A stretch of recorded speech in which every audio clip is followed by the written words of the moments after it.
Ketika kita menyebut nama Kristen, sebenarnya kita menyebut ribuan denominasi agama. Ada Kristen Protestan di dalamnya, ada Katolik Roma, ada Katolik Yunani, ada Katolik Rusia, ada Gereja Ortodoks Syria, Gereja Koptik Mesir, Gereja Pentakosta dengan ribuan denominasinya. Kemudian ada gereja karismatik yang super duper banyaknya. Dan mereka semua mengklaim diri mereka adalah Kristen, pengikut Yesus Kristus.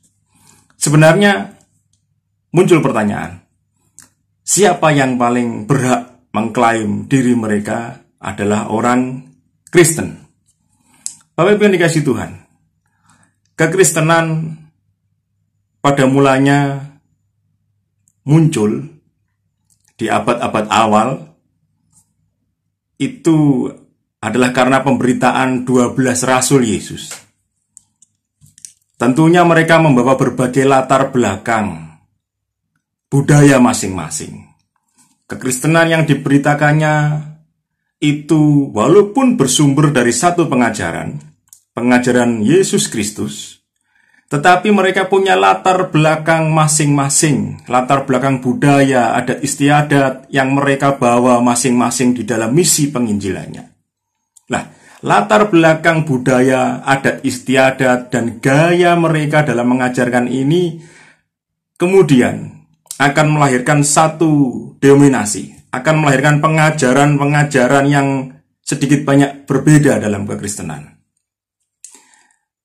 Thomas membawa gereja seperti ini, Petrus membawa gereja seperti ini, Matius membawa gereja seperti ini, Andreas, Yakobus, Nathanael, dan yang lain-lainnya. Mereka membawa masing-masing aliran yang semuanya sebenarnya hanya berbeda dalam gaya pengajarannya.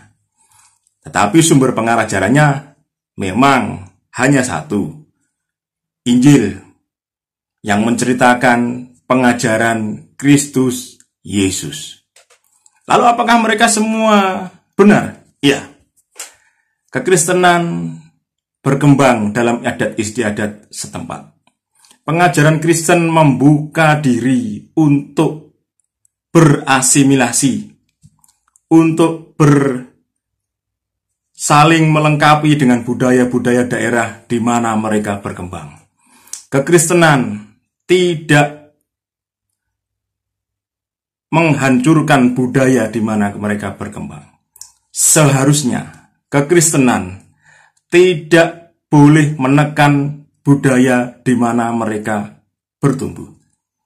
Tetapi harusnya kekristenan mampu membawa budaya-budaya setempat semakin dekat kepada jalan keselamatan yang ada di dalam Kristus Yesus. Lalu di antara sekian ribu denominasi mungkin, manakah yang benar? Mereka semua benar. Tidak ada yang salah.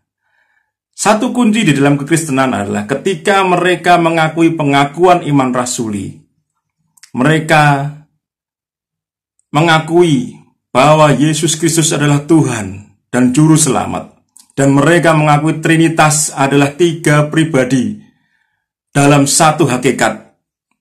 Berarti mereka adalah gereja yang benar. Pengakuan iman ini mutlak. Pengakuan Tritunggal Trinitas Ilahi ini mutlak. Ketika mereka yang mengaku sebagai gereja Kristen tetapi tidak mengakui Trinitas sebagai 3 pribadi dalam satu hakikat, sebenarnya mereka sudah kehilangan iman Kristen mereka. Bapak Ibu dikasihi Tuhan, mungkin akhir-akhir ini kita banyak mendengar pengajaran-pengajaran yang mempertanyakan Trinitas, mempertanyakan Tritunggal Ilahi. Tetapi saya tekankan bahwa kekristenan yang sejati itu adalah kekristenan yang mengajarkan iman Tritunggal, yang mengimani Tritunggal Ilahi, Tritunggal Kudus, Allah Bapa, Allah Putra, dan Allah Roh Kudus. Bapak Ibu dikasihi Tuhan, dan Tuhan Yesus sebagai satu-satunya Juru Selamat. Nah, ketika kita belajar tentang kekristenan, ada banyak hal yang harus kita mengerti. Banyak merek Kristen, tetapi sebenarnya mereka satu tubuh Kristus. Ketika tubuh itu, yang disebut tubuh yang mana? Apakah kepala? Apakah kaki? Tangan? Badan? Atau organ-organ tubuh yang lain?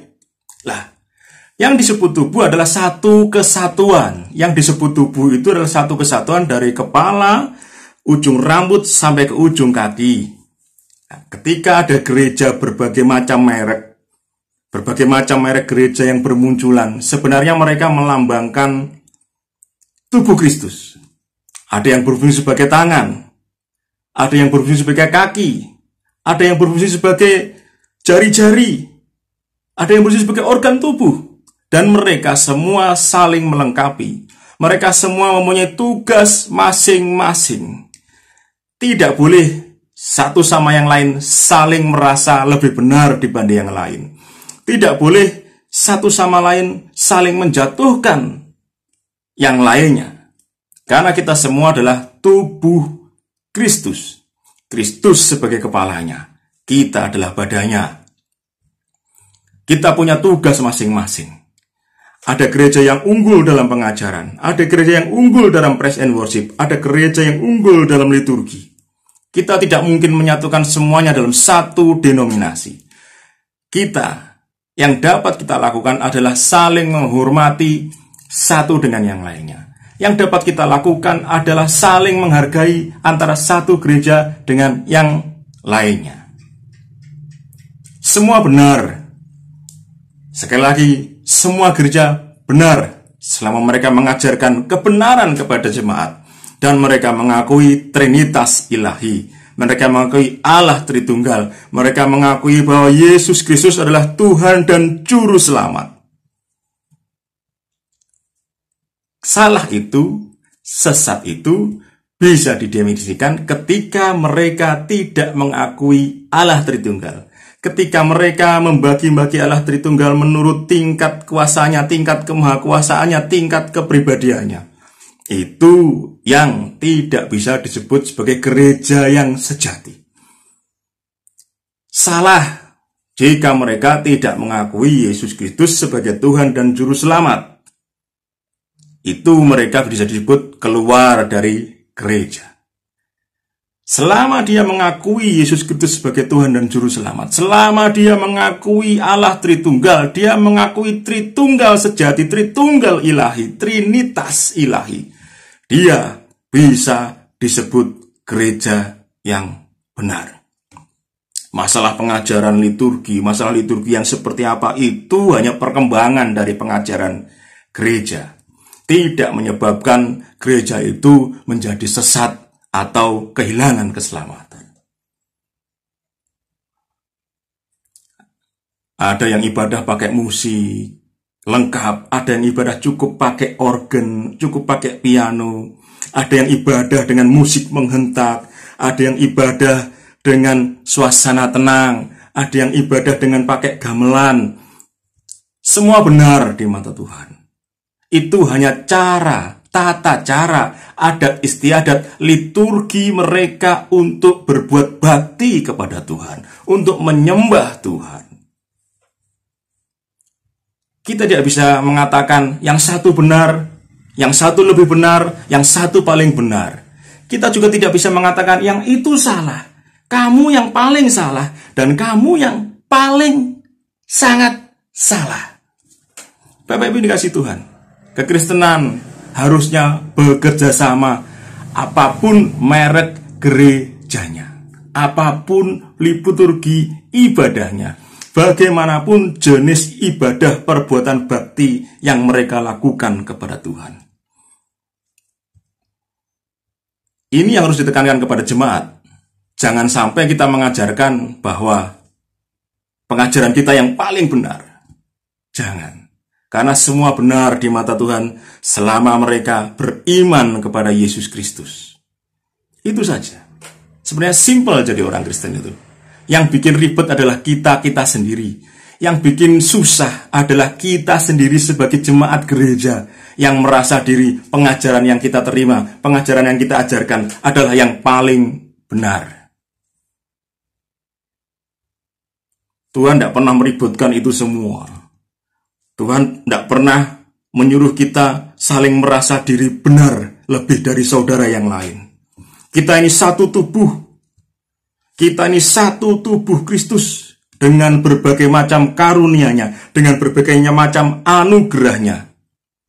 Maka bekerjasamalah, berlomba-lombalah untuk berbuat kebaikan kepada sesamamu yang satu iman, bahkan kepada saudara-saudaramu yang berbeda iman. Karena apa? Itu yang dikehendaki Tuhan, supaya kita saat kita hidup di dunia. Itulah yang dikehendaki Tuhan. Mengapa alasan mengapa Tuhan sampai menciptakan kita di dunia adalah supaya kita menjadi garam dan terang dunia. Kita ini garam dan terang dunia, saksi Kristus yang terbuka. Maka segala sesuatu yang kita lakukan harusnya menjadi berkat bagi orang lain. Menunjukkan bahwa kita, saudara seiman, mampu bekerja sama untuk berbuat kebaikan bagi orang-orang di sekitar kita. Nah, kalau sesama orang Kristen saja saling gontok-gontokan, saling merasa diri paling benar, sesama orang Kristen saling mengklaim diri mereka paling hebat, lebih hebat dibandingkan jemaat yang lain, bukankah itu sebenarnya mendukakan Roh Kudus? Bukankah itu sebenarnya membuat kita menjauh dari definisi tubuh Kristus? Bapak Ibu dikasihi Tuhan, mari kita belajar bersama-sama untuk saling merendahkan diri satu dengan yang lainnya. Kita rendah hati, kita merasa bahwa kita semua adalah satu tubuh Kristus. Setiap tubuh Kristus punya karunia masing-masing, punya karunia sendiri-sendiri yang semua itu adalah hasil dari anugerah Allah Bapa, hasil dari anugerah Tuhan pencipta kita, hasil dari bimbingan Roh Kudus. Tidak ada yang lebih benar, tidak ada yang salah, tidak ada yang lebih tinggi, tidak ada yang lebih rendah. Di Indonesia, di negara yang penuh dengan adat istiadat, setiap daerah yang berbeda-beda, suku yang demikian banyaknya, bahasa yang sedemikian banyaknya, pulau-pulau yang ribuan, puluhan ribu. Tentunya perkembangan kekristenan juga harus disesuaikan dengan adat istiadat di mana mereka berada. Penginjilan harus disesuaikan dengan kondisi di mana daerah tersebut akan dimasuki Injil. Tuhan Yesus datang ke dunia bukan untuk menghancurkan adat istiadat Yahudi. Tidak. Tuhan Yesus datang ke dunia untuk membawa adat istiadat Yahudi ini menuju kesempurnaannya sesuai yang dikehendaki oleh Tuhan. Yesus ingin, walaupun dalam adat istiadat Yahudi, mereka bisa mengenal Allah yang sejati. Dan ketika kita sebagai orang-orang yang sebenarnya tidak layak diselamatkan, dicangkokkan ke dalam keselamatan itu, kita juga harus bisa menerima pengajaran Yesus, bahwa apa yang menjadi adat istiadat kita, harus kita persembahkan kepada Tuhan. Bukannya kita menghilangkan adat istiadat kita, tetapi kita menyempurnakan adat istiadat kita supaya semakin dekat, lebih mendekat lagi di dalam kesempurnaan yang dikehendaki oleh Kristus. Bapak Ibu dikasihi Tuhan, saya tidak akan perpanjang. Di perjalanan hidup Bapak Ibu, di masa depan kiranya Tuhan tetap berkarya, membimbing kita menuju semakin sempurna seturut dengan kehendak Kristus. Kita adalah umat-umat yang diselamatkan. Materai surgawi itu sudah ada di dalam diri kita. Yang harus kita lakukan adalah bagaimana kita menyerahkan hidup kita semakin turut sempurna dengan Tuhan. Saling membangun satu dengan yang lainnya. Ketika kita sudah bersatu antara tubuh Kristus, kita juga untuk berusaha bersama-sama membangun masyarakat di sekitar kita. Itulah fungsi kita ada di dunia. Garam dan terang dunia. Surat Kristus yang terbuka. Kiranya Allah, pencipta semesta alam, menguatkan kita, memberikan kita berkat, damai, sejahtera dalam menjalani hidup sampai kesudahan zaman. Amin firman Tuhan.